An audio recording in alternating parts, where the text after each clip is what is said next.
A lot of what we're seeing in these first 3 episodes of Andor is the propaganda to justify atrocities against indigenous people and their lands, right? You're seeing them wanting to push the propaganda. You're seeing them justifying doing horrendous things to exploit the resources that are there. It's reminding us the people that we other are framed that way for an intentional reason. When you are trying to build out a fascist government, you need someone to point the finger at. Star Wars is saying in the moment that we're seeing right here, we're doing that to immigrants. We're doing that to trans people. We're doing that to people of color. Crazy Stupid Podcast. Thank you so much for tuning in. If this is your first time watching, we'd love it if you could hit the like button, the subscribe button, and the bell so that you are aware of when we post things. Hello, everybody. Welcome back to another episode of Crazy Stupid Podcast. My name is Esther. And I'm Adrian. And we're here to talk about Andor Season 2 episodes 1 through 3. We're back. We are so back. We are so back. I just have to say, this has just been, okay, obviously we haven't seen all of Andor yet.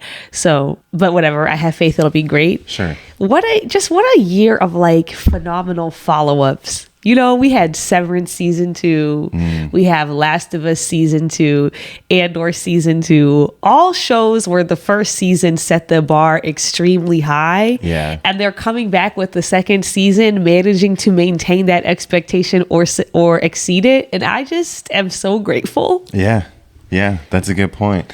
I was also thinking just similarly with Andor in particular, I think there's a reason why so far Andor has just become my favorite Disney Plus Star Wars show. The stakes just feel higher. Yeah. Than anything else. I want to say the closest, maybe, I don't know if you watched it, but the last season of Clone Wars was probably the last time for me it felt like, oh, I'm kind of like at the edge of my seat. I'm like very locked in. And the emotional weight of everything is just pulling me into the story. I think there were some moments in Mandalorian, like when Luke Skywalker came in, but even still, I don't know.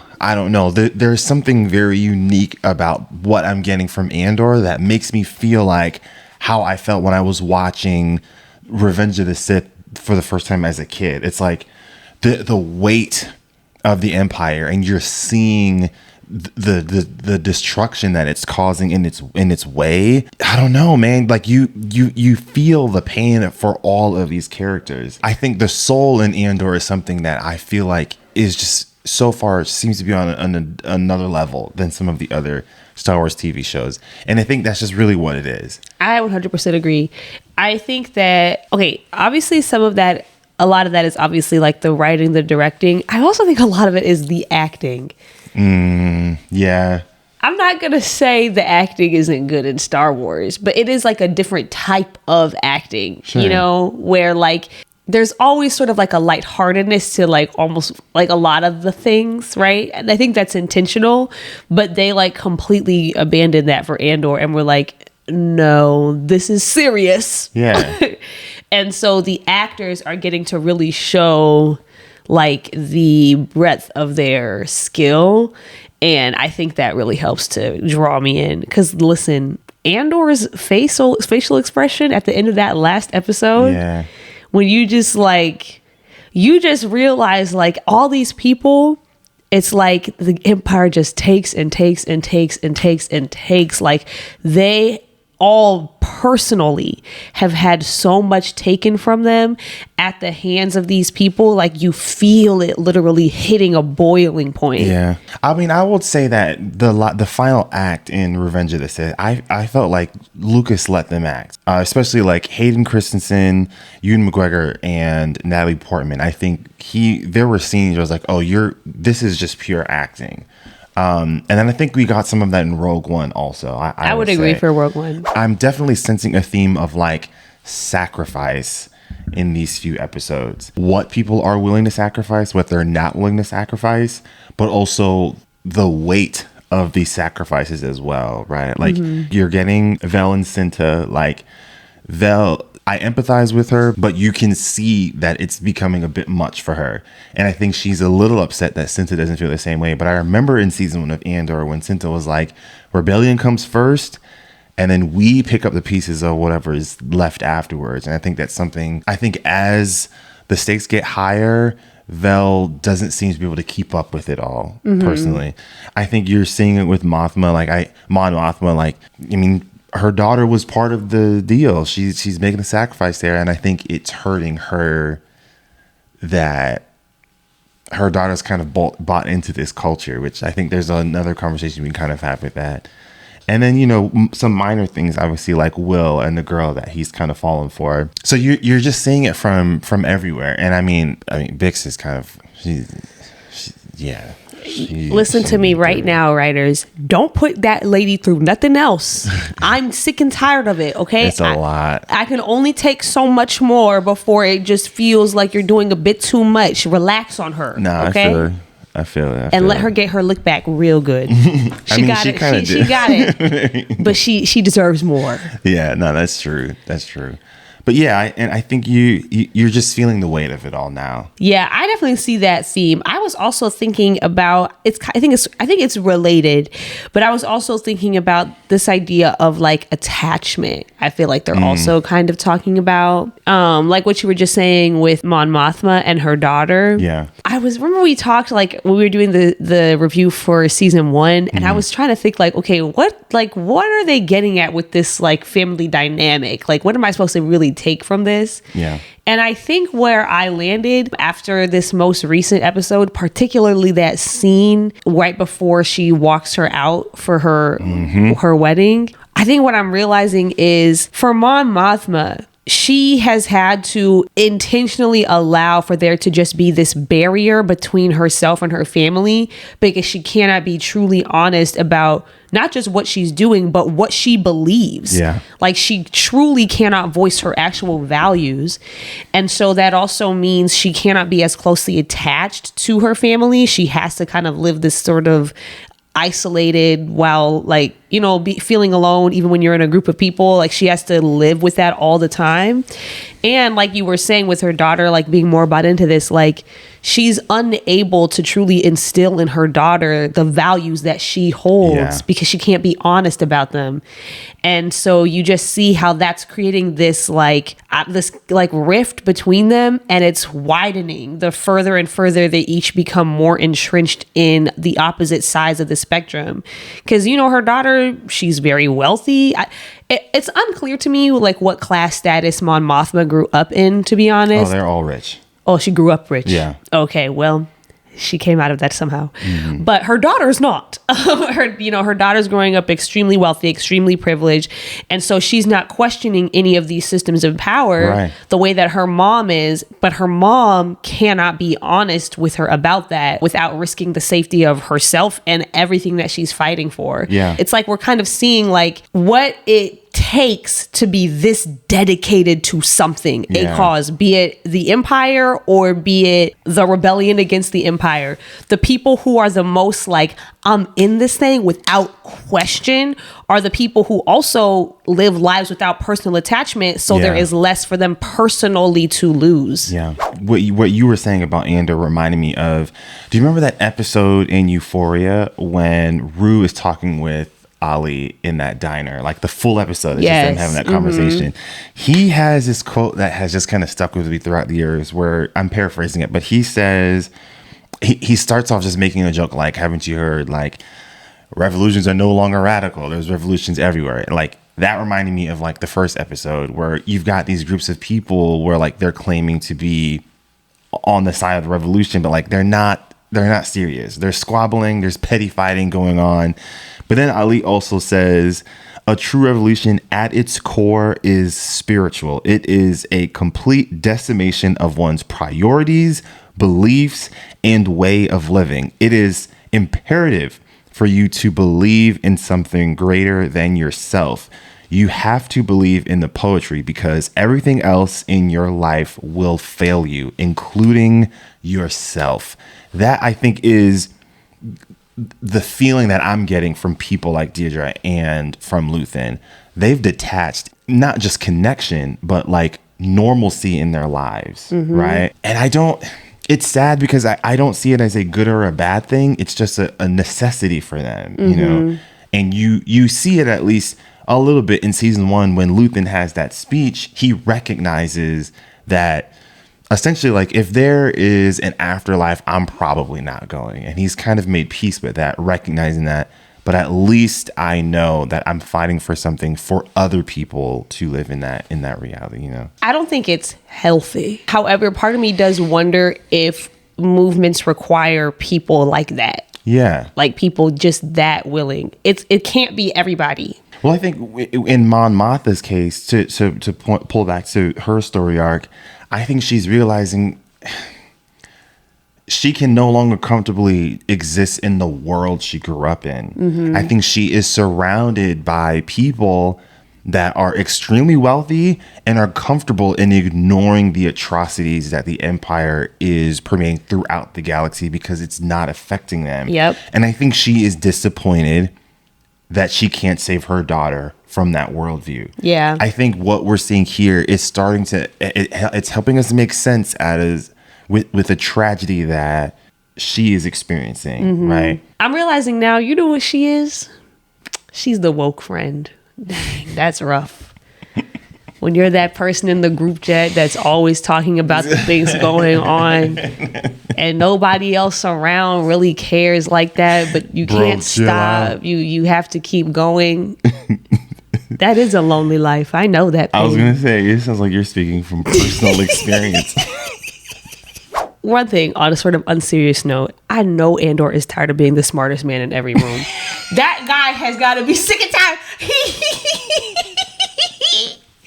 Right, he looking around like no one has their thinking caps on. He keeps being put in these situations because low-key the same thing happened when he was put on that heist. He keeps being put in these situations where he's not in charge.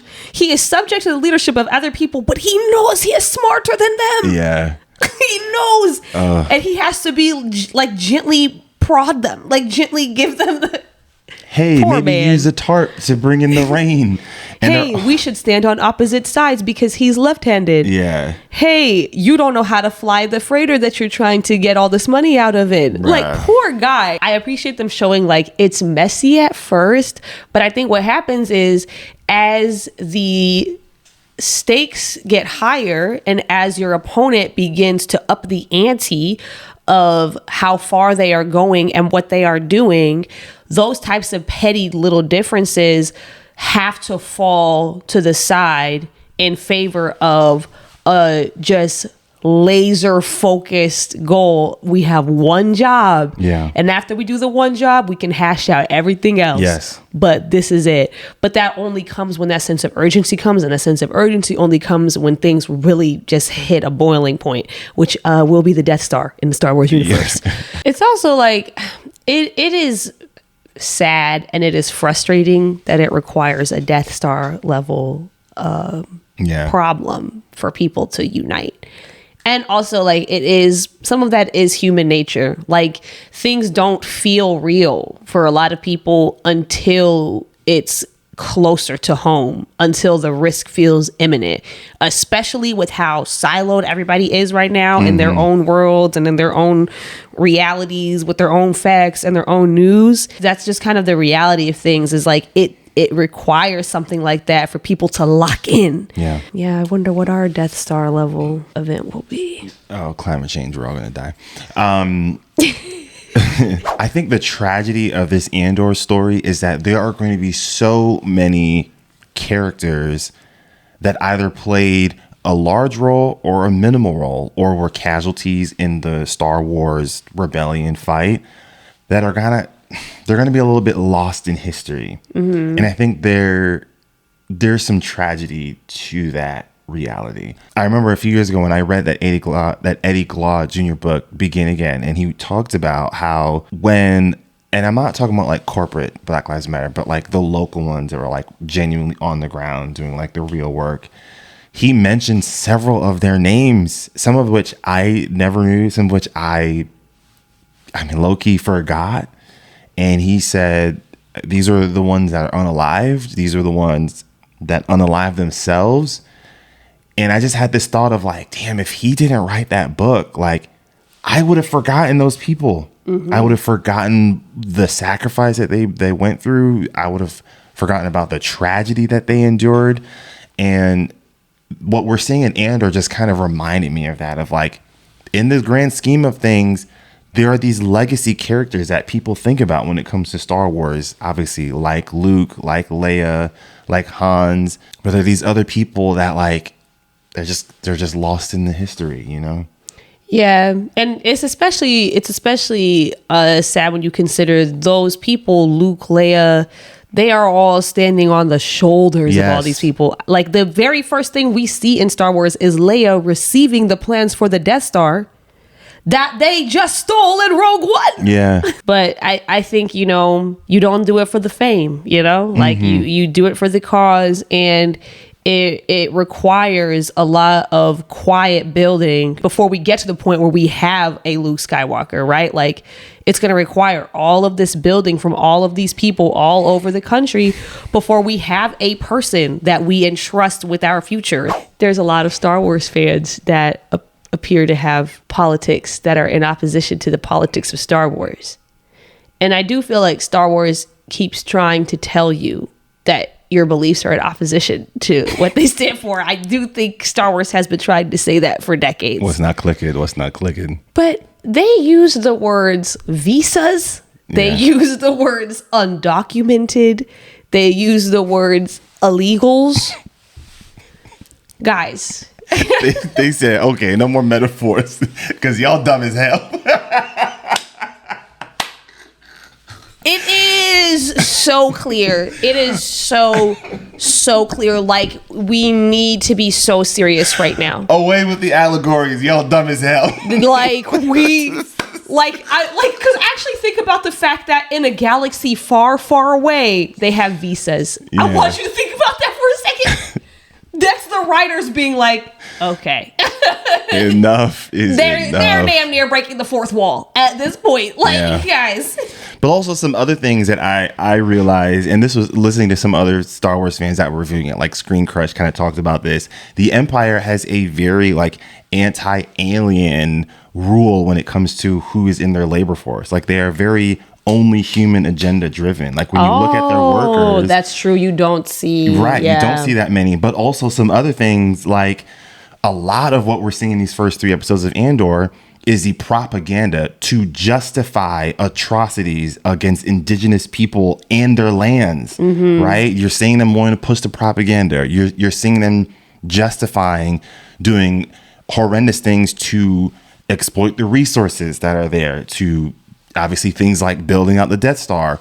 All of that, I feel like, is sort of, it's reminding us that the people that we other are framed that way for an intentional reason. When you are trying to build out a fascist government, you need someone to point the finger at, right? And I think Star Wars is saying, in the moment that we're seeing right here, we're doing that to immigrants. We're doing that to trans people. We're doing that to people of color. There's no other way to look at the story anymore. Like it's becoming way too, I don't know, y'all. Like it's either you see it or you don't, or you see it and you don't care. I think that's where we're starting to get to this line here, and it's concerning. I also want to say real quick that in the scene with Bix and the evil man, that he has that little conversation with her where he talks about how like it's the irony of him even being there, because like everybody knows, like the Empire knows that this planet is dependent on the labor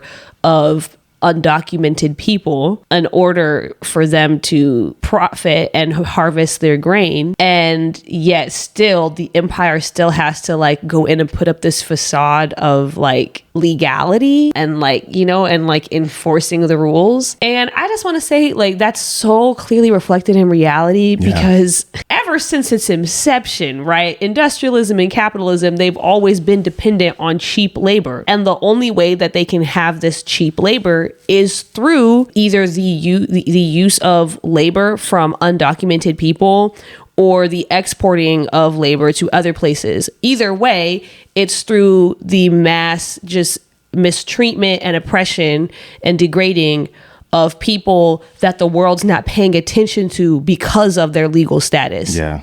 And they know that they depend on it. And yet still, then they go through all of this theater about we have to get them out. They're a danger to us. They da-da-da-da-da. All the while knowing what their entire economic system is built on, right? Yeah. They're using all this language about bringing jobs back home. But we know that is not their intent because that does not benefit them, right? It's just the irony of it all. I'm glad that they voiced that in the show, even if it was through an evil man. When all of the Imperial people are in that room and they're talking about how they're going to decimate that planet, just like them doing it over like literally tea and crumpets, I think it's pointing to something so real and so important. So often fascism and imperialism hides behind this facade of civility, right? They present themselves as like the people who are defending civilization, and they paint their opponents as barbaric and dangerous and violent and threat. But what we see on display here is all of that is fake. Underneath it all, they are barbaric. They are discussing the mass murder of a people group. They are discussing the destruction of a planet for material and economic gain. Yeah. That is barbaric behavior. That is violent behavior. But we're so used to it, and they're able to present it in this sanitized, clean, uniform way that people don't look at it the same way. Yeah. Again, back to that propaganda. But it's just so true. It is just so true because you see the exact same thing playing out. You see people, we're so used to this type of language and that type of politic that we don't clock it as being as violent as it truly is. And people buy into them pointing the fingers at other people being horrible and being beneath them and all this stuff. And it's, no, you guys are downright dirty, low down people. Well, it's also the way that you would hear like older voters talk about like, we didn't used to have Republicans like Trump was in office. But then you go read their track record and you're like, policy wise, they were just as bad, right? Yeah, maybe they weren't as vulgar and bullying from, the podium when he spoke. But in terms of the impact of the things that they implemented, the way that they marginalized groups, what exactly is the difference, I don't know if it's just because we're so used to talking about this period of time, but people do not equate like Jim Crow. They don't equate that for some reason. Like I saw people talking about that when they were like, all these like comparisons to like where we're at now to, other times in the past or other countries. And it's like, there is a group of people who lived under fascism in America in the last century. Yeah. What else do you call it? Right. But people just they don't equate that for some reason. And I think maybe we're just so used to talking about it. And maybe we've also kind of sanitized the way that it's talked about.